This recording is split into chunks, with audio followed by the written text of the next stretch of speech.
આંતરરાષ્ટ્રીય કૃષ્ણ ભાવનામૃત સંઘ ઇસ્કોનથી આપ સર્વ શ્રોતાઓનું હાર્દિક સ્વાગત છે. આજે શ્રીમદ ભગવદ્ ગીતા અને શ્રીમદ ભાગવતના આધાર ઉપર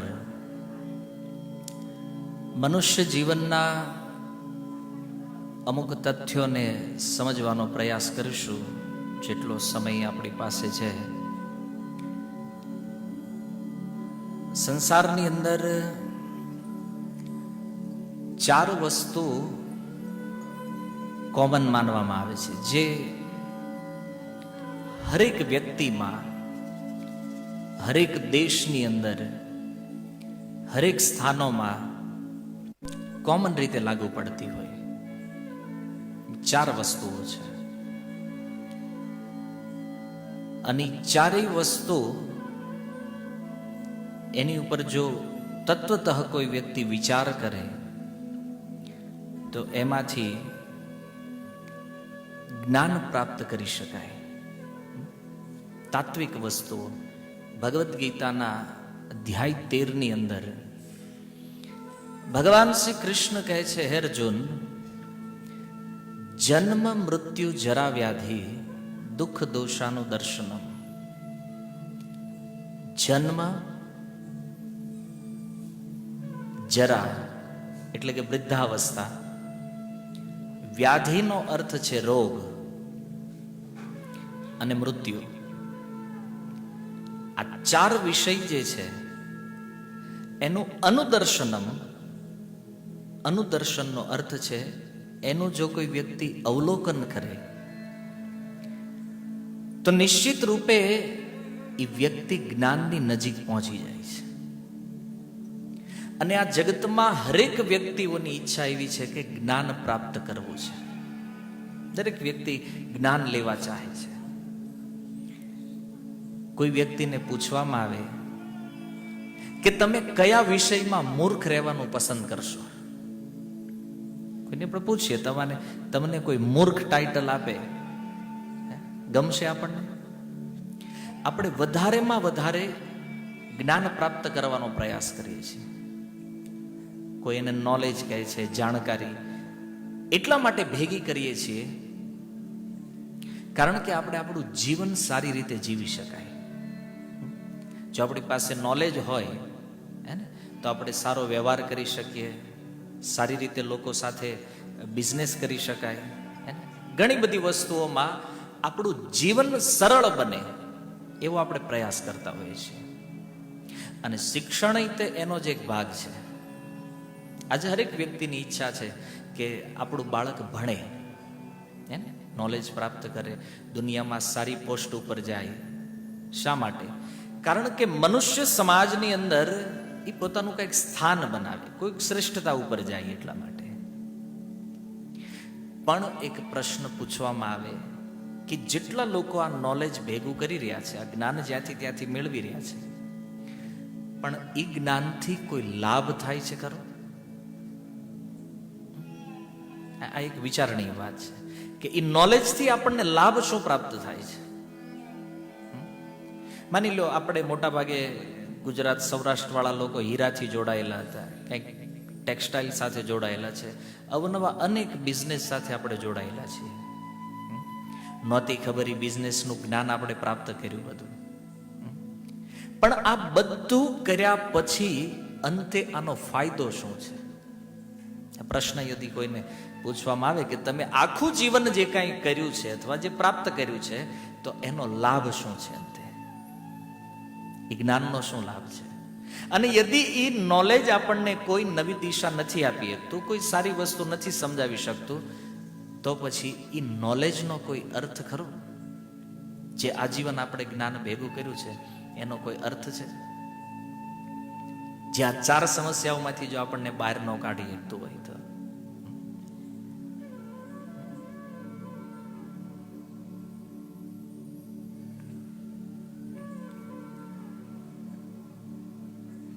જ્ઞાન ઘણી પ્રકારના છે, પણ સર્વશ્રેષ્ઠ જ્ઞાન જન્મ મૃત્યુ જરા વ્યાધિ આ ચારેય વસ્તુઓને સમજવી. આપણો જન્મ, સૌથી પહેલા આપણે અહીંયા જેટલા લોકો બેઠા છીએ, આપણો જન્મ થયો, અનેક વર્ષો વયા ગયા, ઘણીવાર આપણે હેપી બર્થડે મનાવતા હશું, પણ કોઈ દિવસ એ વિચાર કર્યો છે કે આપણો જન્મ થયો શું કામ?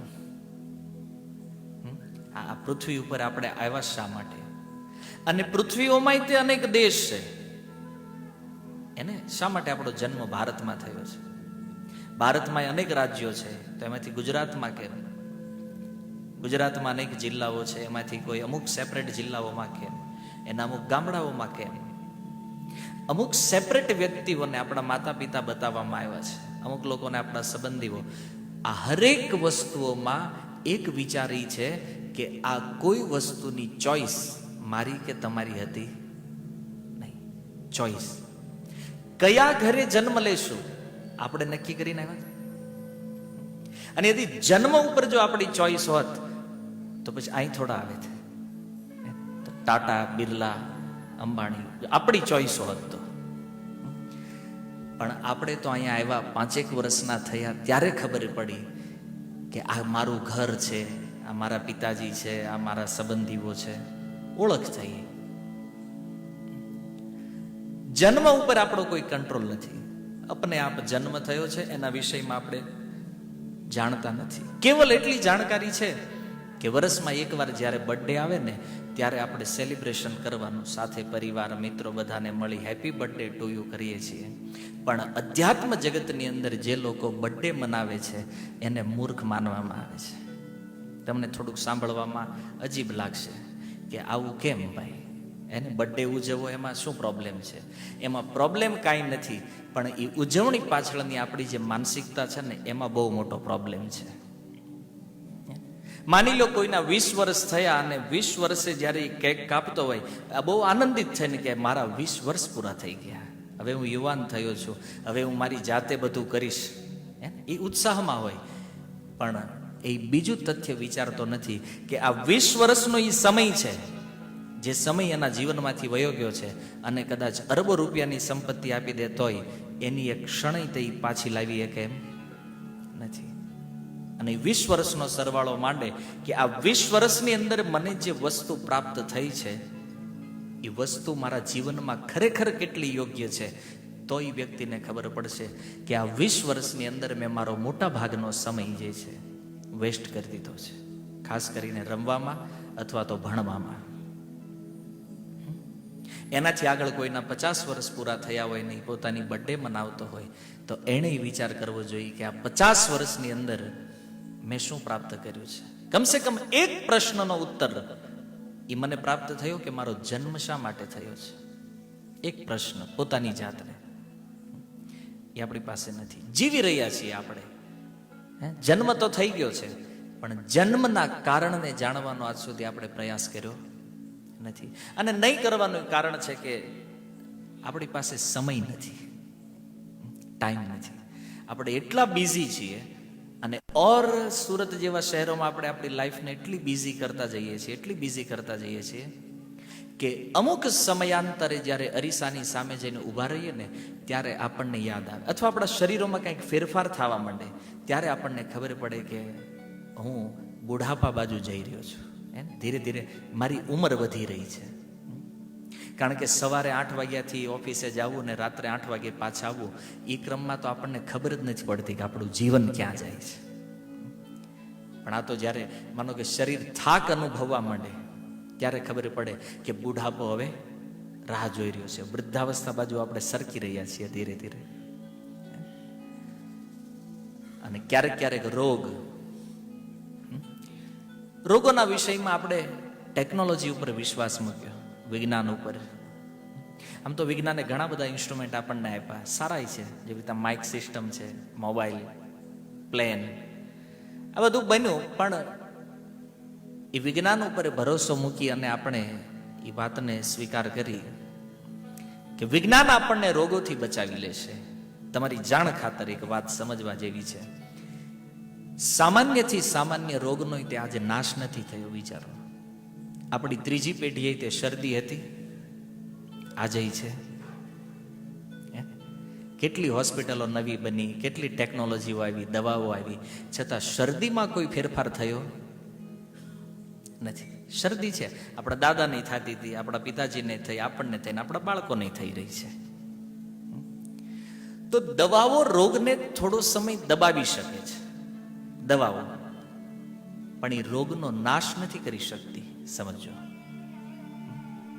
રોગ થોડો સમય, મને તાવ આવી ગયો તો આપણે ડોક્ટર પાસે જઈએ અને ડોક્ટરને કહીએ મને ફીવર છે તો તમે દવા આપો. ડોક્ટર દવા આપશે, પણ ડોક્ટર ગેરંટી નહીં આપે કે તમને જીવનમાં ફરીથી તાવ કોઈ દિવસ નહીં આવે. કોઈ ગેરંટી નથી. રોગ ત્રીજો પોઈન્ટ છે આપણો. અને ચોથું છે મૃત્યુ. જગતનું સનાતન સત્ય, અને લગભગ બધા લોકો જાણે છે કે એક દિવસ આપણે અહીંયા આવ્યા છીએ તો આ જગ્યાને, આ જગતને, આ વસ્તુઓને છોડીને આપણે અહીંથી નીકળી જવું પડે છે. મૃત્યુના વિષયમાં કોઈ નોલેજ નથી. એક વ્યક્તિનું મૃત્યુ થાય, આપણા માટે ડેડ બોડી બને છે, આપણે એને ઉઠાવી સ્મશાનોમાં લઈ જઈએ છીએ, સંસ્કાર કરી દઈએ છીએ, અગ્નિ અંતિમ સંસ્કાર જેને કહીએ છીએ, અને ખેલ ખતમ. મન ક્યારેક વિચાર કરે છે કે આ મૃત્યુ છે શું? આપણા સ્વજનનું મૃત્યુ થયું છે તો શું આપણું મૃત્યુ થશે? થવાનું છે એ પાક્કું છે. પણ આના વિષયમાં મહાભારત એક બહુ સુંદર વાત કરે છે.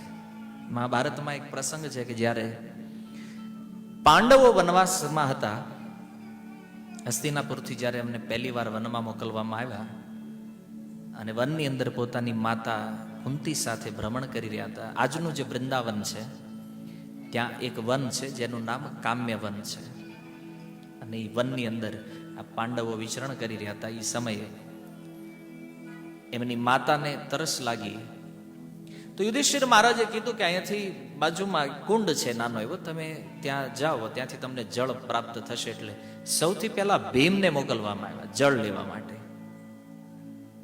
ભીમ જળ લેવા જાય છે અને પ્રસંગ કદાચ તમે જાણતા છો, કારણ કે આ તો ટીવીઓમાં ઘણી વાર પ્રસંગ મહાભારતમાં આવી ચૂક્યો છે. ભીમને એક યક્ષ પ્રશ્ન કરે છે કે જો આ કુંડનું જળ લેવું હોય ને તો તમારે મારા પ્રશ્નોના ઉત્તર આપવા પડશે, અને જો તમે ઉત્તર નહીં આપો તો આ જળ લઈ શકો નહીં. પણ ભીમે પોતાના બળની, એને થયું મારાથી બળવાન એટલો કોઈ વ્યક્તિ નથી અને મને કોણ પૂછવા વાળું છે. ભીમે એ જળનો સ્પર્શ કર્યો, એ મૂર્છિત થઈને પડી ગયા. ત્યાં સેમ ઘટના એના જે ભાઈઓ હતા એ બધા સાથે થઈ. પછી અર્જુન ગયા, સહદેવ, નકુળ, બધા સાથે આ જ ઘટનાનું પુનરાવર્તન બહુ વાર થઈ. અંતે યુધિષ્ઠિર મહારાજ ગયા અને યુધિષ્ઠિર મહારાજે કીધું એ યક્ષને કે હું તમારા પ્રશ્નનો જવાબ આપીશ. 100 પ્રશ્ન પૂછ્યા છે એમણે, મહાભારતમાં વર્ણિત છે. અને 100 પ્રશ્નમાંથી એક પ્રશ્ન છે કિમ આશ્ચર્યમ. યક્ષે પ્રશ્ન કર્યો આ જગતનું આશ્ચર્ય શું છે? નવાઈ પમાડે એવી વાત શું છે આ જગતમાં? તો યુધિષ્ઠિર મહારાજનો ઉત્તર છે અહની અહની ભૂતાની ગચ્છન્તિ યમાલયમ. અહની અહની ભૂતાની, આ પૃથ્વી ઉપરથી એક પછી એક જીવ યમરાજના દરબારમાં જઈ રહ્યા છે, છતાં જે લોકો પાછળ વધેલા છે એ શું માને છે? હું મરવાનો નથી. આ સૌથી મોટું આશ્ચર્ય છે. અને આપણે એ માનીને જીવીએ છીએ કે નહીં, હું ઘણું જીવવાનો છું. આ સૌથી મોટું આશ્ચર્ય છે. યુધિષ્ઠિર મહારાજ કહે છે કેટલાય પોતાની હાથે બીજાને બાળ્યા છે, છતાં એ માણસ એવા વહેમમાં જીવે છે, હું નહીં મરું. આ સૌથી મોટું આશ્ચર્ય છે. એક અવલોકન કરવામાં આવે આ પૃથ્વી ઉપર તો જુઓ કે જેટલા લોકોનો જન્મ થયો એ બધાનું મૃત્યુ થયું છે. 100 વર્ષથી જૂનો વ્યક્તિ તમને આ પૃથ્વી ઉપર જોવા નહીં મળે. કદાચ કોઈ 105 વર્ષનું કેમ હોય, પણ 200 વર્ષનો માણસ તમારે આ પૃથ્વી પર શોધવો હોય તો મળશે નથી. શું કામ? કારણ કે જેટલા જન્મ લે છે એ બધા મૃત્યુના મુખમાં જાય છે, અને મૃત્યુ થાય છે એનો અર્થ કે મોટી ઉંમરવાળા લોકો આ પૃથ્વી ઉપર અત્યારે અવેલેબલ નથી. આ 4 વસ્તુ, જન્મ લેવો, ધીરે ધીરે વૃદ્ધાવસ્થા બાજુ જવું, કારણ કે એકવાર ઉંમર વધવા માંડે પછી એને આપણે પાછી નથી લાવી શકતા. એને માનો 10 વર્ષના આપણે થઈ ગયા, 20 વર્ષ, અને 20 વર્ષે આપણને મજા આવી કે નહીં આ ઉંમર જીવવા જેવી છે, તો આપણે એને રોકી નહીં શકીએ, અથવા એને માઇનસમાં નથી લાવી શકતા કે હાલો ભાઈ મારું પુણ્ય થોડુંક લઈ લો ને મને 19મા વર્ષમાં પાછો એન્ટર કરો. આ નહીં થાય. ધીરે ધીરે ધીરે એ પછી મૃત્યુ સમય જ અટકશે. જરા વ્યાધિનો અર્થ છે રોગ.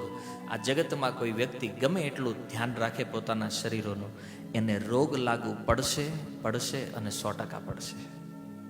ગમે એટલું કોઈ આયુર્વેદનો ફોલો કરતો હોય, ગમે એટલા યોગા કરતા હોય, કસરતો કરતા હોય, પણ તમે રોગથી નહીં બચી શકો. આ ક્લિયર વાત છે. અને અંતિમ મૃત્યુ છે. તો આનાથી ભાગીએ કે એવો તો કોઈ વ્યક્તિ આ જગતમાં અસ્તિત્વમાં જ નથી. તો એક પ્રશ્ન થાય કે આ 4 જે સમસ્યાઓ છે એ સર્વ સામાન્ય છે. તમે ભારતના લોકોમાં આ 4 વસ્તુ એપ્લાય કરશો તો એમાંય જોવા મળશે.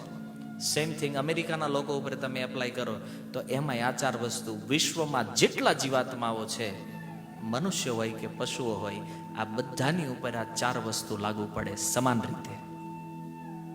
સર્વ સામાન્ય છે. બીજું, કોઈ આનાથી બચી શકતું નથી. બચવાની ટ્રાય કરે નીકળશે નહીં આમાંથી. પણ છતાં એક પ્રશ્ન થાય કે સમસ્યા છે એનો અર્થ કે એનો કાંઈક ઉકેલ હોવો જોઈએ, કાંઈક તો નીકળવાનો રસ્તો હશે આમાંથી. અને આમાંથી નીકળવાનો એ રસ્તાને જાણવું, એને સમજવું, અને એ આ 4 વસ્તુઓમાંથી બહાર નીકળી અને ફરીથી એમાં એન્ટર ન થવું, આ મનુષ્ય જીવનની સફળતા છે, સક્સેસ. આજે કોચિંગ ક્લાસીસ ખુલ્યા છે. તમારે સક્સેસ થવું હોય તો અમારી પાસે આવો, એવી એડવર્ટાઇઝમેન્ટ મારેલી હોય. તમારે સફળ થવું હોય તો કયા લેવલે ને કયા એંગલે એ માણસને સફળ બનાવશે? કોઈ વ્યક્તિ કહેશે નહીં અમે એવી ટ્રેનિંગ આપશું કે આ વ્યક્તિ ખૂબ ધન કમાશે. કાંઈ વાંધો નહીં, સારી વાત છે કે આપણે ધન પ્રાપ્તિને જો સફળતા માનતા હોઈએ તો એક પ્રશ્ન શાસ્ત્ર પૂછે છે, તો મૃત્યુ સમયે ધનનો ઉપયોગ શું છે એ બતાવો. બહુ કોમન ઉદાહરણ આપણે જાણીએ છીએ. ભારતના એક જાણીતા ઉદ્યોગપતિ ધીરુભાઈ અંબાણી, તમે બધા જ જાણો છો એને. એનું જ્યારે મૃત્યુ થયું ત્યારે એની પાસે 68,000 કરોડ રૂપિયા હતા. 68,000 કરોડ. કદાચ આમ ગણન લખવાનું કીધું હોય તો આંકડો નહીં પડે. 68,000 કરોડ કેમ લખાય? આટલી સંપત્તિનો માલિક 15 દિવસ, એના મૃત્યુના 15 દિવસ પહેલા એ વ્યક્તિ કોમામાં વયો જાય છે. અને સંપત્તિ એટલી છે કે ઓલ વર્લ્ડમાંથી સારામાં સારા ડોક્ટર, સારામાં સારા વ્યક્તિને એક દિવસમાં એ મુંબઈની અંદર એ હોસ્પિટલમાં હાજર કરી શકે છે. છતાં 15મા દિવસે કોમામાંથી બહાર તો આવવાની કોઈ વાત નથી, પણ કોમામાંથી ધીરુભાઈ મૃત્યુ બાજુ વયા ગયા. ઘટના આપણે જાણીએ છીએ. 68,000 કરોડ ધીરુભાઈ અંબાણી આજે ક્યાં છે?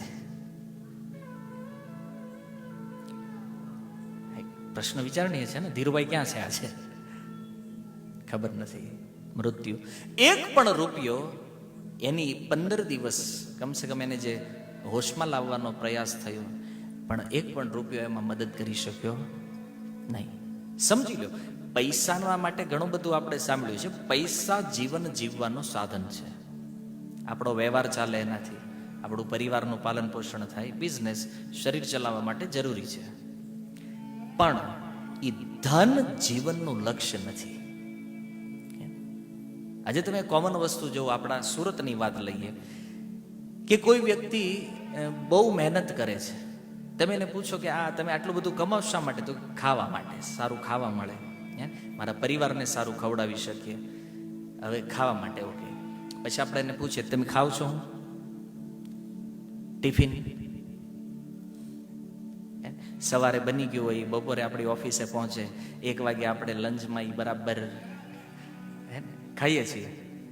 ખૂબ ખાધું એવું એટલે પછી રોગ, પછી કે હવે જેટલા પૈસા કમાણા ને તો એની હવે ટ્રીટમેન્ટ કરીએ, કારણ કે વધારે ધન છે તો હવે ટ્રીટમેન્ટ. કોઈ દિવસ જીવનના ગણિત માંડ્યા? હિસાબ તો આપણે બહુ કર્યા છે બિઝનેસના. આપણી સફળતા કઈ બાજુ છે? તમારી પાસે માનો કે ખૂબ ધન છે, નો ડાઉટ, પણ એ ધન તમે તમારા માટે યુઝ નથી કરી શકતા, તો તમારા જીવનની સફળતા શું છે? સક્સેસ શું આને છે આપણે? કોઈ વ્યક્તિ અહીંયાથી ખૂબ ભણે અને અમેરિકા વયો જાય તો એ માનશે કે નહીં હું સક્સેસ છું, તો મૃત્યુથી બચી જશે, રોગથી બચી જશે. આ મૂળ સમસ્યા. એટલે સફળતા એ નથી કે અહીંયા આપણું બહુ મોટું નામ બની ગયું, બહુ ધન, કારણ કે એની કોઈ વેલ્યુ નહીં રહે. જ્યારે મૃત્યુનો સમય આપણો આવશે, એક ક્ષણમાં, એક સેકન્ડમાં કોઈ નોટિસ નહીં, બધું ખતમ થઈ જશે. રાત્રે સૂઈ ગયા, રાતમાં જ નીકળી જાઓ, પરિવાર વાળાને તો હવારે ખબર પડશે કે ભાઈ નથી હવે.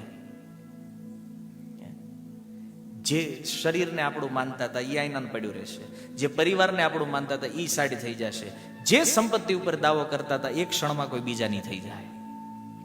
ભલે એ સંતાનોની થાય, પુત્રોની થાય, પરિવારોની થાય, પણ એ પ્રોપર્ટી આપણી તો રહેતી નથી. તો પછી સફળતા કોને માનીએ છીએ આપણે? ભાગવત કહે છે સફળ જીવન કોને કહેવાય જાણો છો? જન્મ લાભ પરે પુંસામ અંતે નારાયણ સ્મૃતિ. જીવનની સફળતા એ છે કે વ્યક્તિનું જ્યારે મૃત્યુ થાય ને ત્યારે મરતા સમયના મુખમાં ભગવાનનું નામ હોય, ભગવાનને યાદ કરતા કરતા એ વ્યક્તિ અહીંથી વિદાય લે. અને શંકરાચાર્યની ભાષામાં જો કહીએ, પુનરપી જનનમ પુનરપી મરણમ પુનરપી જનની જઠરે શયનમ. ફરીથી જન્મ લેવો, વારંવાર માતાઓના ગર્ભમાં આવવું, આ બહુ મોટું કષ્ટ છે. શંકરાચાર્ય કહે છે કેટલું દુર્ભાગ્ય છે કે ગર્ભની અંદર એટલા કષ્ટ સહન કરીને તે માણસ ભગવાનને યાદ નથી કરતો. અને આજે સમાજની સ્થિતિ એવી થતી જાય છે કે લોકો ધર્મથી ધીરે ધીરે દૂર થઈ રહ્યા છે. કોઈ કહે છે આ બધું અંધશ્રદ્ધા છે, કોઈ કહે છે ભગવાનને માનવું એ અંધશ્રદ્ધા છે, કોઈ વ્યક્તિ કહે છે નહીં નહીં મર્યા પછી કાંઈ હોતું નથી, એને એક જ વાર જન્મ થાય, એક જ વાર મરવાનું છે. કેટલા બધા મત આપણે પ્રચલિત કરી દીધા, પણ એમાંથી કોઈ મતનું પ્રમાણ છે આપણી પાસે? કોઈ વ્યક્તિ એમ કહી દે ભગવાન નથી, ચાલો હું નથી માનતો, ભગવાન છે. તો આપણે નથી માનતા, પણ એનો અર્થ એવો થોડી છે કે એ સત્તાનું અસ્તિત્વ નથી. ઘણા લોકો કહે છે નહીં અરે સત્સંગ નહીં, બધું નહીં, આવા કથાઓ બધું ટાઈમ પાસ છે. એને હમણાંથી ફેસબુક વોટ્સએપમાં બહુ આવ્યું હતું, કથા ન હોવી જોઈએ. તો શું હોવું જોઈએ? કથા નહીં હોય તો શું હોય?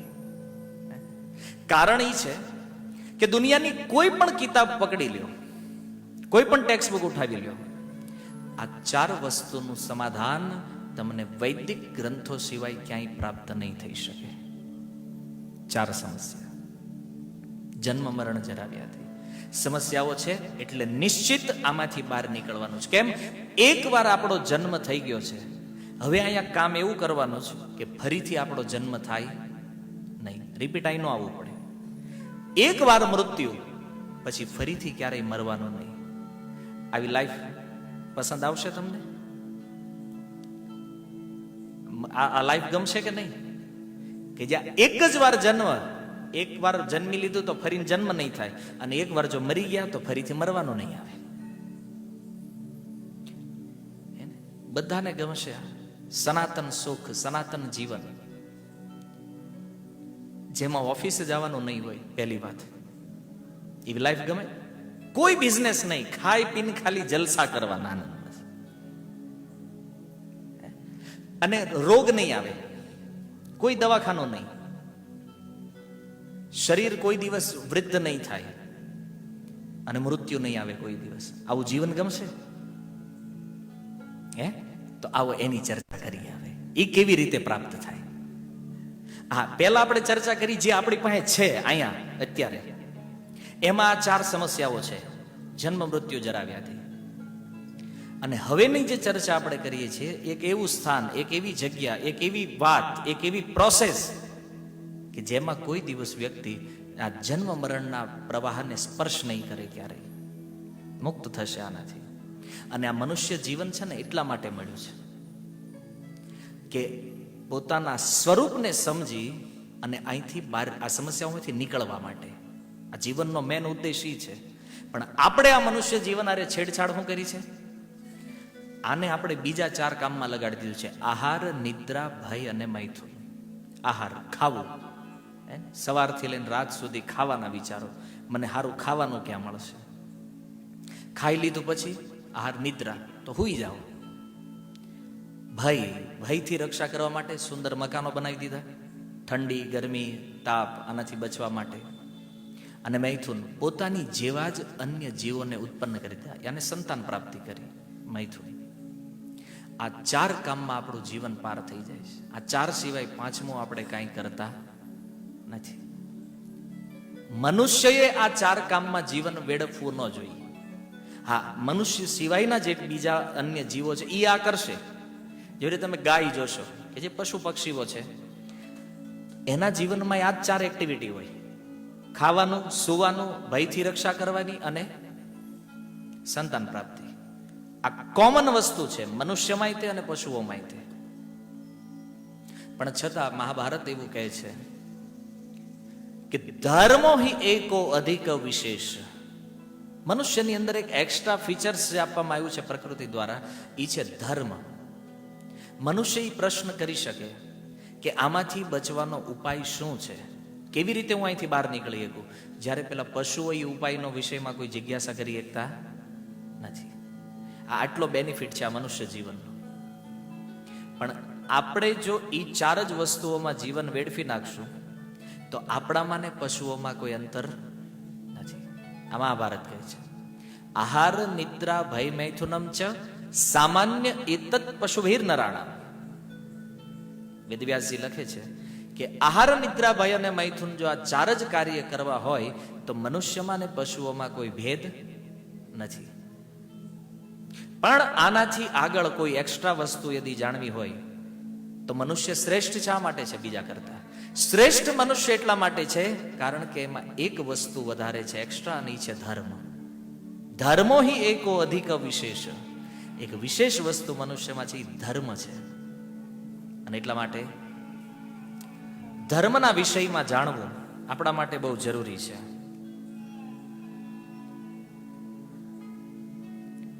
પણ આજ સુધી આપણે સક્સેસ થવા માટે એટલું દોડ્યા કે આપણો જે વાસ્તવિક એન્ડિંગ પોઈન્ટ છે એને ભૂલી ગયા કે આપણું તે મૃત્યુ એક દિવસ આવવાનો છે. અને એ મૃત્યુને ભૂલવાના કારણે જીવનમાં ઘણા બધા પ્રશ્નો ઊભા થઈ ગયા છે. અને એ પ્રશ્નોના સમાધાન અમુક લોકોએ પ્રયાસ કર્યો શોધવાનો. એવું નથી કે બધા લોકો આમ જ લાગેલા રહે છે. અમુક લોકોએ ટ્રાય કરી કે ભાઈ આનું સોલ્યુશન શું છે, પણ કાંઈ હાથ ન લાગ્યો. 2-4 ટ્રાયમાં ફેલ થઈ ગયા એટલે એને છોડી દીધું કે ભાઈ હવે બધાનું થાય એ આપણું થાય, પ્રયાસ મૂકી દીધો એમ કે. પણ જે વાસ્તવિકતા જીવનની છે મૃત્યુ, કમસે કમ હવે, કારણ કે જન્મ તો આપણો થઈ ચૂક્યો છે, જરા અને વ્યાધિ અત્યારે વર્તમાન છે કન્ટિન્યુ, અને મૃત્યુ જે છે ને એ ફ્યુચરમાં આવવાનું છે. ક્યારે એની ડેટ, એની તારીખ, એનો સમય નથી મારી પાસે કે નથી તમારી પાસે, કે નથી આપણી સિવાયના આ પૃથ્વી ઉપર રહેવાવાળા જેટલા પણ લોકો છે, આમાંથી કોઈ જાણતું નથી કે કયા સમયે વ્યક્તિ ક્યાંથી ક્યાં નીકળી જશે. વ્યક્તિ પૂછે, માનો કોઈના આપણે ત્યાં જન્મ થાય છે અને આપણે પૂછીએ કે આ આત્મા ક્યાંથી આવ્યો, તો કોઈ વ્યક્તિ કહી શકે? એ તો જ્યારે એક બાળકના સ્વરૂપમાં આપણા ઘરે આવે ને ત્યારે આપણને લાગે આ મારો બાળક છે, પણ એની અંદર જે જીવાત્મા એ ક્યાંથી આવે છે ખબર નથી. મૃત્યુ સમયે એ આત્મા નીકળી જાય છે, બોડી તો અહીંયા જ રહે છે. તો આત્મા જાય છે, ક્યાં જાય છે એ ખબર નથી. ગીતામાં ભગવાને કીધું, અવ્યક્તાદિની ભૂતાની મધ્યે વ્યક્તાની ભારત નિધનાની અવ્યક્તમ. પેલા અવ્યક્તમાંથી આવે છે, મધ્ય દશામાં વ્યક્ત થાય છે. અવ્યક્તનો અર્થ છે કે એવું સ્થાન જેનો અવ્યક્તનું સીધું ગુજરાતી છે ખબર નથી. જીવ ક્યાંથી આવે છે ખબર નથી. અવ્યક્તમાંથી આવે છે. વ્યક્તે મધ્યાની ભારત, અને મધ્યમાં એ વ્યક્ત થાય છે. અર્થાત અત્યારે વ્યક્ત દશામાં છે. જેટલા આપણે અહીં બેઠા છીએ ને, આપણી અંદર આત્મા છે, આપણું શરીર અહીંયા છે, હું બોલી રહ્યો છું, તમે સાંભળી રહ્યા છો, એનો અર્થ કે અત્યારે આપણી મધ્ય દશા ચાલે છે, આપણે મધ્ય દશામાં છીએ. અને નિધનાની અવ્યક્તા, અર્થાત નિધન શબ્દ ગીતામાં ભગવાને પહેલા પ્રયોગ કર્યો. મૃત્યુ જ્યારે આવશે ત્યારે વળી પાછો એ આત્મા અવ્યક્તમાં વયો જશે. જે આત્મા એ આપણું મૂળ સ્વરૂપ છે, શરીર નથી જે અહીંયા પડ્યું રહે છે, એ તો જડ વસ્તુ છે. શરીર જેને આપણે માનીએ છીએ હું આ છું, એ તો જડ છે. તો આ ક્રમ ચાલતો રહે છે. જાતસ્ય હિ ધ્રુવર મૃત્યુ ધ્રુવમ જન્મ મૃતસ્ય છે તસ્માત અપરિહાર્યર્થે નત્તમ શોચિતુમ અર્હસી. અધ્યાય 2 શ્લોક ક્રમાંક 27 ગીતા.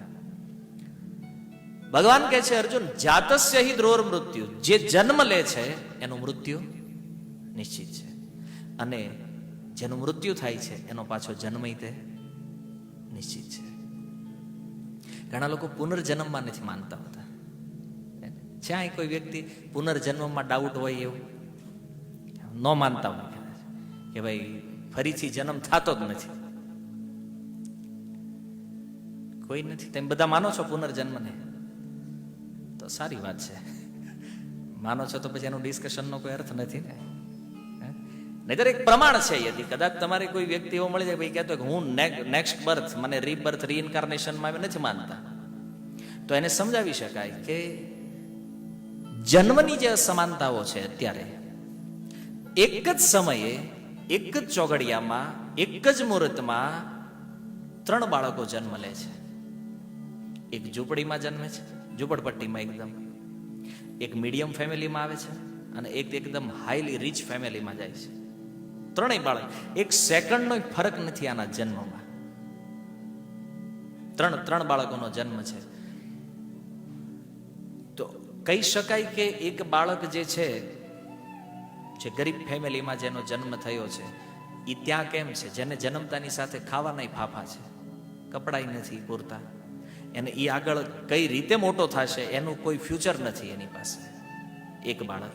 અને એક મીડિયમ ફેમિલીમાં છે, જે આપણી જેમ બધી નાની મોટી સુવિધાઓ પ્રાપ્ત લઈને આગળ વધે છે. અને એક હાઈલી રીચ ફેમિલીમાં છે કે જેને ખાતા નથી આવડતું, એની પાસે બર્ગરના ઢગલા પડ્યા છે. જેને થાતા નથી એની પાસે 50 જોડી કપડા પડ્યા છે. જે જન્મતાની સાથે કરોડપતિ થઈ ગયો છે, કારણ કે જે ઘરમાં આવ્યો એ સંપત્તિનો માલિક થઈ ગયો, તરત જ કમાવા નથી ગયો તો એ થઈ જાય ને. ત્રણેયના જન્મમાં જે ડિફરન્ટ છે એનું કારણ શું છે? શા માટે ત્રણેય અલગ અલગ ઘરમાં જન્મ લે છે? તો કોઈ બુદ્ધિશાળી માણસ, તાત્વિક વ્યક્તિ હશે, એ કહે છે કર્મના કારણે. ત્રણેયનું કર્મ જુદું જુદું છે. જેવું જેનું કર્મ હતું એવો એનો જન્મ થયો. હવે પ્રશ્ન એ છે કે ભાઈ જન્મ તો પહેલી વાર થયો છે, કારણ કે જે લોકો નથી માનતા પુનર્જન્મ, એના માટે પહેલી વાર જ જન્મ છે ને, ફર્સ્ટ. તો પછી પહેલી વાર જે વ્યક્તિનો જન્મ થયો છે, એણે કર્મ ક્યારે કર્યું? હજી તો એ બિચારા જન્મ્યા છે, તો એણે કર્મ કર્યું ક્યારે? એટલે આપણે કહીશું પહેલા. એ જ જવાબ છે ને, કારણ કે અત્યારે તો થયું નથી. એનો અર્થ કે આણે કર્મ ક્યારે કર્યું છે? પહેલા. પહેલાનો અર્થ કે અહીંયા આવતા પહેલા તે આ વ્યક્તિ પહેલા ક્યાંક અસ્તિત્વમાં હતો. સમજમાં આવ્યું? આ એક સમજવાની એક વૈજ્ઞાનિક પદ્ધતિ છે. શાસ્ત્ર કેવલ કોઈ ભાવુક કથાઓ, વાર્તાઓ નથી. ભગવદ્ ગીતા એ પરફેક્ટ સાયન્સ છે. આજના વિજ્ઞાન કરતા ક્યાંય ચડી હતું, આજના સાયન્સ કરતા ક્યાંય પ્રમાણિત, અને સમયની કોઈ પણ પરીક્ષામાં સત્ય સિદ્ધ થાય એ પરફેક્ટ વિજ્ઞાનને કહેવામાં આવે છે ભગવદ્ ગીતા, જે આપણે કોઈ દિવસ વાંચતા નથી. પણ આમ નારાઓ તો લગાવીએ છીએ ફેસબુકમાં ને વોટ્સએપમાં ને ટ્વિટરમાં ને, હે ને, ગર્વ સે કહો હમ હિન્દુ હે. એ ખબર નથી ગીતામાં શ્લોક કેટલા છે, હે ને? બાકી આમ આપણે જયારે રેલીઓમાં નીકળવાનું હોય, આંદોલનો કરવા હોય, ત્યાં આપણે પહેલા હોય. કોઈ જાણકારી વગર કોઈ પણ અજ્ઞાનમાં ઘૂસી જવું સૌથી મોટી મૂર્ખતા છે. જો બધા મનુષ્ય જીવનના બહુ સામાન્ય લેવલની આ બધી વાતો છે, સમજવી બહુ જરૂરી છે. ભલે પાયાનું નોલેજ છે, પણ આપણા માટે બહુ જરૂરી છે. આજે કોઈ વ્યક્તિ માને છે, માનો આપણે જ માનીએ છીએ કે આપણે હિન્દુ છીએ, જન્મ ભારતમાં થયો, હિન્દુ પરિવારમાં છીએ, માનીએ છીએ હિન્દુ છીએ, અને ભગવાન કરે કાલે જન્મ અમેરિકામાં થઈ જાય, અહીંથી મૃત્યુ થયું, જન્મ અમેરિકામાં થયો, અને આપણો જન્મ કોઈ ક્રિશ્ચિયન ફેમિલીમાં થયો, ધર્મ ક્રિશ્ચિયન થઈ ગયો. આજે રામકૃષ્ણનો જય જયકાર કરતા હતા, કાલે જીસસનો જય જયકાર કરશું. વળી ત્રીજો જન્મ થયો, જન્મ પાકિસ્તાનમાં થઈ ગયો, મુસલમાન ફેમિલીમાં થયો, તો ત્યાં અલ્લાહ અલ્લાહ કરશું. શરીરો બદલ્યા, ધર્મ બદલાઈ ગયો. કેવી રીતે ટકાવશું ધર્મને? શરીર બદલાણું, ધર્મ બદલાય. શાસ્ત્ર આને ધર્મ નથી માનતો. શરીરોના બદલાવા પછી તે જે બદલાય નહીં એને કહેવામાં આવે છે સનાતન ધર્મ.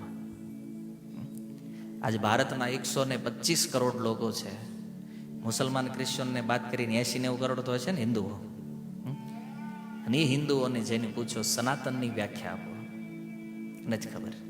અરે અહીં જેટલા બેઠા છો તમને નોટ અને પેન આપવામાં આવે, કહું ને સનાતન ધર્મની વ્યાખ્યા લખો, તો તમારી લગભગ બધાની વ્યાખ્યા જુદી જુદી હશે સનાતન ધર્મના વિષય. ધર્મ તો આપણે નથી જાણતા. સનાતન ધર્મ તે જેના નામ ઉપર આપણે હાંક્યું. ઘણી વાર લોકોને પૂછે તમે કોને માનતા? કે અમે સનાતનને માનીએ. એને પૂછીએ સનાતન એટલે શું છે? તો કે બધાને માનવું, કોમન જે કાંઈ છે અમે બધાને માનીએ છીએ. સનાતન શબ્દની વ્યાખ્યા શ્રીપાદ રામાનુજાચાર્ય આપી છે. જેની કોઈ શરૂઆત નથી, જેનો કોઈ અંત નથી, એને સનાતન કહેવામાં આવે છે. એક એવો ધર્મ જે શરૂ નથી થતો, તો પછી એના એન્ડનો તો કોઈ પ્રશ્ન જ નથી, એનો અંત નહીં થાય. એ ધર્મ કયો છે? એ છે આત્માનો. આત્માનો જે ધર્મ છે એને સનાતન ધર્મ કહેવામાં આવે છે. અને આત્માનો એ ધર્મ છે સેવા. આ જગતમાં કોઈ જીવ એકબીજાની સેવા કર્યા વગર રહી શકે નહીં. એવું નથી મેં ખાલી તમને વાત કરી, હું એનું તમને પ્રમાણ સમજાવું એટલે તમને થોડું ક્લિયર થાય વધારે. સેવા કરવી એ જીવાત્માનો મૂળ ધર્મ છે. જેવી રીતે અગ્નિનો ધર્મ શું છે સમજો, એક વ્યાખ્યા ધર્મની. કોઈ પણ વસ્તુના મૂળ સ્વભાવને એનો ધર્મ કહેવામાં આવે. કોઈ વસ્તુ તમે લ્યો છો, હવે માની લો આ માઇક છે. આ માઇકનો ધર્મ શું છે? સોલિડ, ઘન પદાર્થ છે. તો અગ્નિના ધર્મના વિષયમાં પૂછીએ તો અગ્નિનો ધર્મ શું છે? ગરમી, ઉષ્મા. હવે તમે એ વિચારો કે તમે દુનિયામાં કોઈ એવી અગ્નિ જોઈ જેમાં ગરમી ન હોય, ગરમ ન હોય એવી અગ્નિ છે? આગ છે પણ ગરમ ન હોય. અસંભવ. શું કામ? કારણ કે અગ્નિને એના ધર્મથી અર્થાત એના સ્વભાવથી કોઈ દિવસ જુદી પાડી શકાય નહીં. એવી રીતે આત્માની અંદર જે ઇનબિલ્ટ ધર્મ છે એનો એ છે સેવા કરવાનો. આજે આપણે પરિવારોની સેવા કરીએ છીએ, જે ફેમિલીમાં આવ્યા છીએ, અને એ પરિવારમાં જેટલા લોકો રહે છે એ હરેક શરીરોમાં જે આત્મા છે એમાંથી કોઈ આત્માની ઓળખ છે આપણને? 50 વર્ષ, 60 વર્ષ, 70 વર્ષ એક ઘરની અંદર હારે રહેવીને છતાં ઓળખી ન શકાય કયો આત્મા મારા દાદા તરીકે કામ કરે છે, કયો આત્મા મારા પિતા તરીકે કામ કરે છે, કયો આત્મા મારી માતા તરીકે કામ કરે છે, કોણ મારા ભાઈ છે, કોણ બેન છે. આખું જીવન હારે રહ્યો છતાં એ આત્માની ઓળખ થતી નથી. જોઈ નથી એકતા કે આખું જીવન જેની હારે બોલ્યા, જેની હારે વ્યવહાર કર્યો, જેની હારે વાત કરી, એની હારે ઓળખ તો બિલકુલ છે જ નહીં.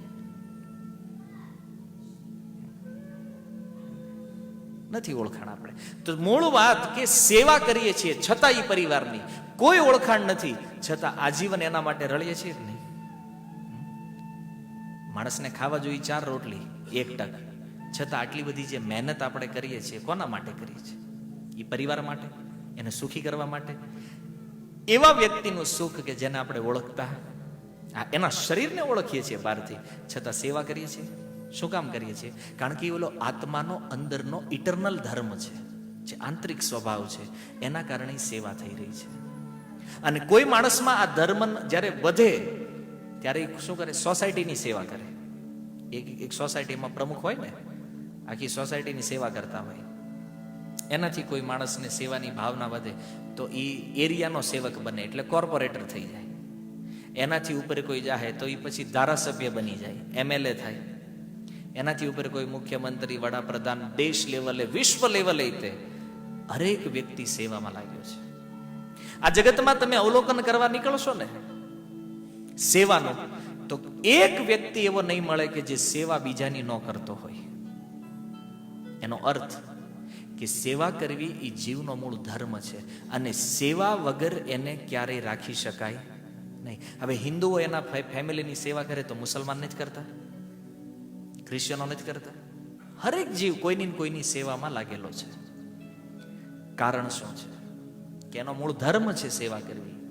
પણ સમસ્યા એ છે, આપણે તો એ જ સંશોધન કરવાનું છે ને, આપણું અહીં ફસાવાનું કારણ શું છે અને અહીંથી નીકળવાનો માર્ગ. તો આપણે એ તરફ જ જઈ રહ્યા છીએ કે સેવા કરવી આપણો મૂળ ધર્મ છે, પણ કોની સેવા? વિષય બદલાઈ ગયો છે.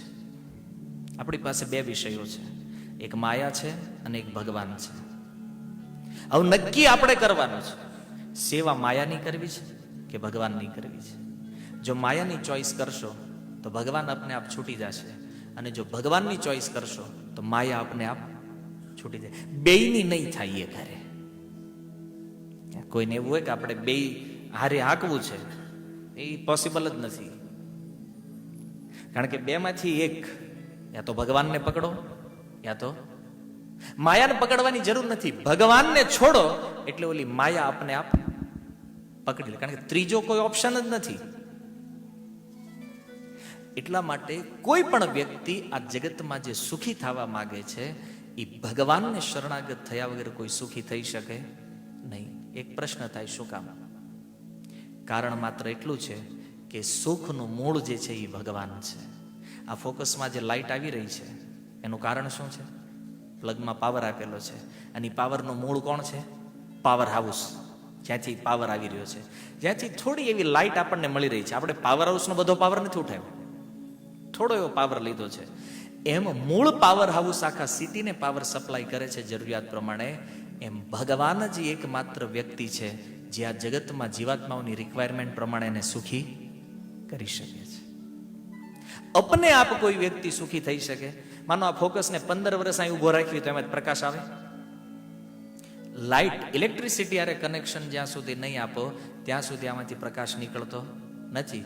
એમ ભગવાન સાથે જ્યાં સુધી કોઈ વ્યક્તિ પોતાનો સંબંધ જોડે નહીં ત્યાં સુધી વ્યક્તિ આ જગતમાં સુખી થઈ શકે નહીં. ભલે રાત દિવસ ફાફા મારી લે, કદાચ અહીંથી મંગળ સુધી વયો જાય, પણ સુખી નહીં થઈ, સુખ પ્રાપ્ત નહીં થાય. અને મળી જાય તો એ કેવું હશે? થોડું એવું ક્ષણિક, થોડી વાર આવશે અને વળી પાછું વયું. અને એ આપણે અનુભવમાં છે. સોમથી શનિ લગાતાર મહેનત કરીએ ત્યારે માંડ રવિવારની એક રજા મળે છે, અને એમાંય જો શેઠ પ્રસન્ન થઈ ગયા તો બપોર હું ચાલુ રવિવારે આપણે. કારણ કે આપણે પ્લાન ઘણા કર્યા હોય, ભાઈ સવારમાં વ્યવહાર પતાવી દેવું, પછી બપોર પછી ફેમિલી આરે રેસ્ટોરન્ટમાં જઈશું કે સિનેમા જોવા જઈશું કે બધા પ્લાન. પણ એ શેઠને એમ થાય કે કાલે બપોર સુધી ચાલુ રાખવું, એટલે આપણા પ્લાનની તો પથારી ભરી જાય. આવું થાય ને? તોય આપણે શનિવાર રાતે મનને મનાવતા હોય, વાંધો ને, અડધો દીની જ વાત છે ને, ટાઈમ નીકળી જાય આમ. ભાઈ એમાં શેઠ એમ કહી દે, હાલો ઓફિસ તો 12 વાગે બંધ થઈ ગઈ, પણ થોડુંક સાફ સફાઈ કરી દે, એટલે ટેબલ વેબલ ધોઈ નાખી, એટલે 1-1.5 ઘરે પોગે. બરાબર? અને પછી વિચાર કરે કે હવે 3-4 કલાક વધ્યા છે આપણી પાસે શાંત થવામાં, તો એનો ઉપયોગ ક્યાં કરવો? એ ક્યાંક જાય, જેમ જેમ સાંજ પડતી જાય એમ પછી અરે કાલે સવારે પાછું વળી ન્યા 4 કલાકનું સુખ અને મહેનત આખું અઠવાડિયું કરીએ છીએ. બહુ મહેનત કર્યા પછી થોડું ઘણું કંઈક પ્રાપ્ત કરી શકીએ છીએ, ક્ષણિક. કારણ શું છે? કેન્દ્ર સ્થાને જો ભગવાન નહીં હોય તો સમસ્યા કોઈ દી નહીં સુલઝાય. અને એક બીજો જે ગુજરાતીઓમાં જે વિચાર ઘર કરી ગયો છે ને, કે ભજન કરવામાં કે ભક્તિ કરવામાં બધું છોડી દેવું પડે છે, એ વાત ભૂલી જાઓ. ભક્તિ વિષય છે જ નહીં. અર્જુનને તમે ઓળખો છો ને? અર્જુનને, એ અર્જુન કોઈ સંન્યાસી નથી. આપણે તો બધા એક લગ્ન કરેલા છીએ, એક જ કર્યા છે ને. અર્જુનને 4 પત્નીઓ હતી, દ્રૌપદી સિવાય અન્ય 3 વિવાહ થયા છે. મહાભારતમાં છો તો એક નાગકન્યા છે જેનું નામ ઉલુપી છે. એકને તો તમે જાણો છો, ભગવાન કૃષ્ણની બહેન છે સુભદ્રા, એના વિવાહ અર્જુન સાથે થયા છે. અને એક ગંધર્વની કન્યા છે ચિત્રાંગદા, એને ટોટલ, અને એક દ્રૌપદી, તો ટોટલ 4 પત્નીઓ છે અર્જુન, જે ભગવાનના એટલા નિકટતમ ભક્ત છે, ગૃહસ્થ વ્યક્તિ છે. તો ઘરે રહેવું, વિવાહ થઈ ગયા હોય કે વનમાં રહેવું, ભક્તિને આ કોઈ વાતો લાગુ પડતી નથી. ભક્તિ એક એવો વિષય છે કે એ તમે ગમે એ જગ્યાએ ગમે એ સ્થાનમાં કરી શકો. માનો તમે ઓફિસે બેઠા બેઠા હીરા જોઈ રહ્યા છો, શેઠે ના પાડી બોલવાનું નહીં. હવે એવું છે ને ઓફિસોમાં અવાજ નહીં કરવાનો, એવું તો મનમાં ભગવાનનું સ્મરણ કરીએ એ થોડી ને શેઠના કોઈ મશીનમાં દેખાય, સીસીટીવીમાં આવશે. હે, કામ તો તમે કામ કરો છો, મનમાં સ્મરણ તો કરીએ કાંઈ કે નહીં. ભક્તિ એક એવો વિષય છે કે જેમાં કાંઈ છોડવાનું હતું, જેમાં ભગવાન હારે કેવલ જોડવાનું છે. છોડવાનું કાંઈ નથી. આપણે જે લાઈફ તમે જીવી રહ્યા છો એમ જ જીવવાનું છે. જે બિઝનેસ તમે કરો છો, વ્યવહાર કરો છો, એ બધું કરતા રહ્યો. કેવલ જીવનમાં ભગવાનને એડ કરી દો, કૃષ્ણને કેવલ સ્થાન આપો જીવનમાં. અને ભગવાન જો જીવનમાં આવી જાય ને તો જેટલી જેટલી કંટાળાજનક વસ્તુઓ બની રહી છે ને આપણી સાથે, એ બધી આનંદમાં કન્વર્ટ થઈ જશે.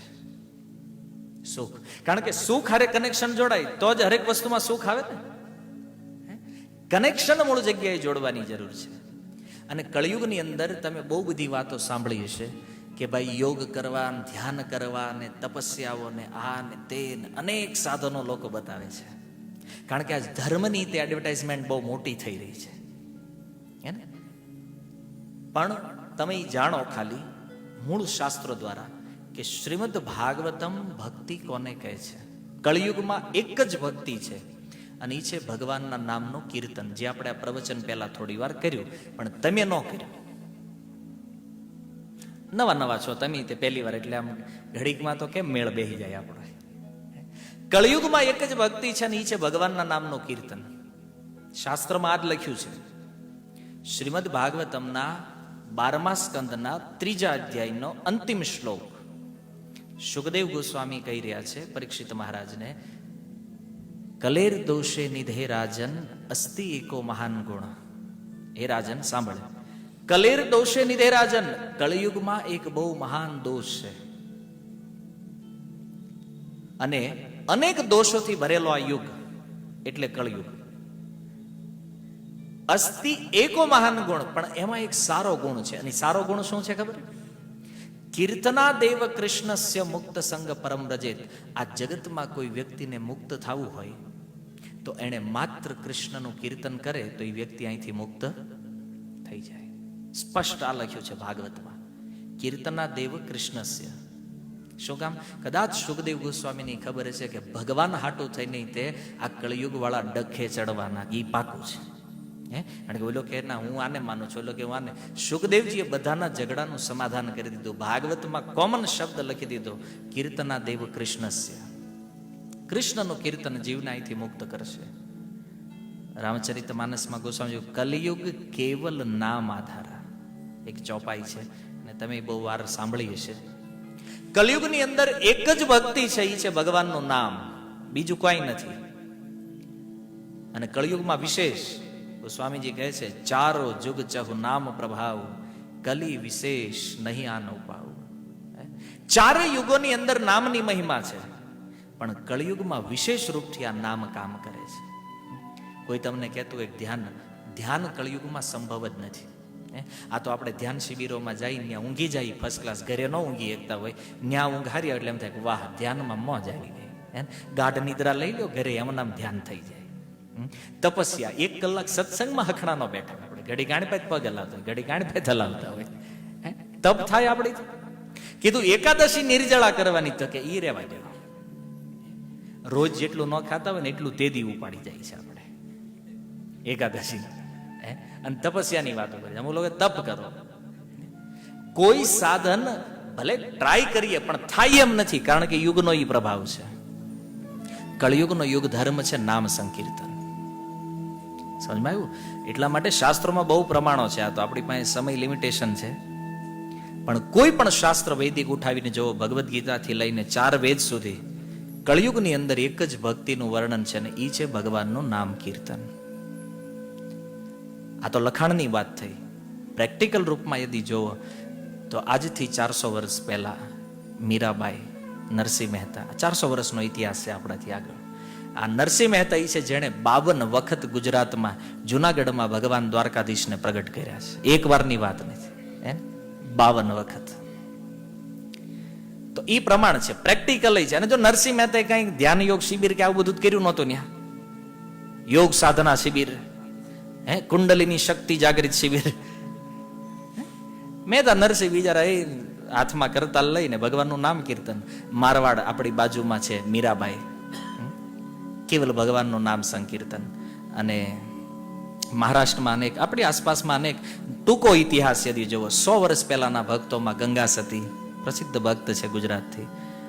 ભગવાનના નામ સિવાય લોકોએ કાંઈ કર્યું. તો થિયરી પ્રમાણ છે અને પ્રેક્ટિકલ એ પ્રમાણ છે કે ભગવત પ્રાપ્તિનું સૌથી સરળ સાધન કળયુગમાં છે હરિનામ, ભગવાનનું નામ સંકીર્તન. બાકી કોઈ સાધન મુક્ત નહીં કરી શકે. અને બીજું કે આપણે જો ફરીથી આ ચક્રમાં નથી આવવું, ફરીથી જન્મ મરણના પ્રવાહમાં નથી પડવું, તો એનો સરળ ઉપાય છે ભગવાનનું નામ કીર્તન કરી આ ભૌતિક જગતથી બહાર નીકળી અને હંમેશા માટે આ ચક્રને ક્લોઝ કરી દો. આ ચક્ર ક્લોઝ થાય એના માટે આપણને આ જીવન પ્રાપ્ત થયું છે. બાકી આપણે એમ કહેતા હોય પૈસા જોઈએ, ઘર, પરિવાર, વ્યવહાર, અનેક જીવન વયા ગયા પાછળ આપણા, એમાંય આ બધું મળ્યું હતું. અને હજી જો ભજન નહીં કરીએ ને તો આગળ આવવાવાળા જીવનમાં તે આ આહાર, નિદ્રા, ભય, મૈથુન માટે જેટલી વસ્તુ, કારણ કે આ બધું આઈના જ રહેવાનું છે. આપણે મરીને બીજે વયા જાય છે, આ ઘર થોડું બીજે જાય છે, આ બધું આઈના જ રહે છે. ફરી પાછા રિપીટ આવશું, રાની આ વસ્તુઓમાં પડ્યા રહીએ છે. એટલે એવું નહીં વિચારતા કે પૈસાનું આમ થઈ જાય, કાંઈ નહીં થાય, બધું અહીંયા જ પડ્યું રહેશે આમ નામ, ખાલી વ્યક્તિની આવજાવ થાય છે ઉપરથી નીચે. એટલે આ બધું ક્યાંય વયું જવાનું નથી. એવું નથી કે આ જીવનમાં મળ્યું તો આગળ નહીં મળે. બહુ જીવનો કાઢી નાખ્યા, બહુ નીકળશે આવા, પણ આને ક્લોઝ કરવાનું છે. આ ચક્રને જો અટકાવવું હોય તો સરળ ઉપાય છે ભગવાનની શરણાગતિ. શરણાગતિનો સીધો અર્થ છે નામ સંકીર્તન. હરે કૃષ્ણ કૃષ્ણ કૃષ્ણ હરે હરે, હરે રામ રામ રામ હરે હરે. અને એક અંતિમ વાત કેવી છે આપણે પૂર્ણ કરતા પહેલા, કે જે ઉપલક્ષમાં આ કાર્યક્રમનું આયોજન કર્યું, આપણે સત્સંગ રાખ્યો છે, કોઈ પણ મરનાર વ્યક્તિ, આજે અહીંયા એક વ્યક્તિ છે, આવું આપણા પરિવારજનો બધે બનતું જ હોય છે. હંમેશા એ વાત યાદ રાખો કે જ્યારે જ્યારે આપણે બેસવા જતા હોય, કોઈ પણ કાર્યક્રમો રાખતા હોઈએ છીએ, તો મૃત વ્યક્તિને સુખી કરવાની ભાવના એના પરિવારની હોય. અને એના માટે એ લોકો દાન કરતા હોય કે ઘણી બધી, જેને જે સારું લાગતું એ બધું કરતા હોય. શાસ્ત્ર અનુસાર મરનાર જીવોને સુખ કરી શકે એવું સ્પષ્ટ, સરળ અને કન્ફર્મ પ્રમાણિત સાધન જે છે એ ભગવાનનું નામ સંકીર્તન છે. કારણ કે તમે અહીં દાન કરો, પણ એ દાન એને પહોંચશે કે નહીં એમાં ડાઉટ છે. કોઈ તમે ક્રિયાઓ કરો છો એને પહોંચશે કે નહીં એમાં સંશય છે. એનો મતલબ એવું નથી ન કરવું જોઈએ, એ બધું તો કરવાનું છે, પણ એમાં એક સંશય ઉભો રહે છે કે આ એને પ્રાપ્ત થયું છે કે નહીં. જ્યારે ભગવાનના નામનું કીર્તન એક એવી વસ્તુ છે એમાં કોઈ ખર્ચો નથી, હાવ મફત, બેઠા બેઠા જીભથી લેવાનું છે નામ ભગવાનનું ખાલી. અને આ વસ્તુ જેટલું એને સુખ આપીએ કે એ કદાચ તમારું અહીં કરેલું 100 કરોડનું દાન નહીં થાય એટલું એને સુખી કરી શકે નહીં, જેટલું ભગવાનના નામથી એ મરનાર જીવને સુખ પ્રાપ્ત થાય. સુખનો અર્થ છે જે દુઃખ એને પ્રાપ્ત થવાનું છે એનાથી થોડુંક નિવૃત્તિ રહેશે, અને જલ્દીથી એને બીજો જન્મ એવો મળે કે જ્યાં એને પોતાનો ઉદ્ધાર કરી શકે એવી વ્યવસ્થા એને પ્રકૃતિ દ્વારા પૂરી પાડવામાં આવે છે. ગરુડ પુરાણનો આ નિર્ણય છે. ગરુડ પુરાણના ઉત્તરખંડમાં ભગવાન વિષ્ણુ દ્વારા આપવામાં આવેલા ઉત્તર છે, જે વાત મેં તમને કીધી. ઘણી વાર એમ થાય કે ભાઈ ભગવાનનું નામ કીર્તિ તમે કરો છો એટલે તમે કહેતા હશો. આ પુરાણનું પ્રમાણ છે. કારણ કે ગરુડ પુરાણમાં ગરુડજીએ પૂછેલું ભગવાનને એકવાર કે મરનાર વ્યક્તિ પાછળ એને સુખ આપી શકે એવું સ્પષ્ટ સાધન કયું છે, જેમાં કોઈ સંશય ન રહેવો જોઈએ. તો ભગવાન કહે છે મન નામ કીર્તન, મારા નામનું સંકીર્તન એ જ જીવોના સુખનો એકમાત્ર ઉપાય છે. એટલે તમે જેટલા દિવસ અહીંયા આવવાના હોય, બેસવાના હોય, જે કાંઈ તમારો આગળનો કાર્યક્રમ હોય, નિયમ એ છે કે ભગવાનનું નામ જપો. અન્ય બેસીને ચર્ચાઓ કરવા કરતા બેટર છે ભગવાનનું નામ. અને ભલે કદાચ ચાલો આમાં આપણે એવું નથી માનતા કે એમને ફાયદો થાય કે ન થાય, એ બે નંબરની વાત, પણ આપણે નામ લીધું છે તો આપણને તો થાય ને. એટલે ગીતામાં કીધું સ્વલ્પમ અપિયસ્ય ધર્મસ્ય ત્રાયતે મહતો ભયાત. એક થોડો એવો કરેલો ધર્મ વ્યક્તિને મોટા મોટા ભયથી મુક્ત કરી દે છે. આ ભલે લાગે છે નાનું એવું અત્યારે, આપણું મન કદાચ આને પકડતું હોય કે ન પકડતું હોય એ વાત જુદી છે, પણ મૃત્યુ સમયે આનો પ્રભાવ ખબર પડશે. એકવાર બેહીને ભગવાનનું નામ લીધું હતું તો એ કેટલા મોટા ભયથી આપણી રક્ષા કરે છે. નામની તે ઘણી બધી કથાઓ છે, પણ હવે એ પછી ક્યારેક સમય અનુકૂળતાએ જો તમારો સંજોગ પ્રાપ્ત થશે તો એ કથાઓને આગળ શ્રવણ, કારણ કે તત્વ તો બહુ મોટું છે અને આપણી પાસે સમય બહુ લિમિટેડ છે. 1 કલાકમાં વૈદિક સાહિત્યને સમજવું એના પ્રમાણો સાથે સંભવ નથી. પણ છતાં ક્યારેક સમય અનુકૂળતાએ આપણે જોઈશું. તો મૂળ વાત એ છે કે જે માટે આપણે બધા અહીંયા ભેગા થયા છીએ, સમય આપ્યો છે, તો આપ સર્વને નિવેદન, શરૂઆતમાં તમે ન ગાયું કારણ કે જાણકારી નહોતી, હવે તમે સારરૂપ નામને જાણો છો, તો પ્રેમથી એમના આત્માની શાંતિ અથવા એમની સદગત માટે આપણે પ્રાર્થના કરીએ ભગવાનને એમના નામ કીર્તન દ્વારા. તો પ્રેમથી આપ સર્વે નામ કીર્તનમાં જોડાવ અને ભાગ લ્યો. હરે કૃષ્ણ. શીલ પ્રભુપાદ કી નિતાય ગૌર પ્રેમાનંદે.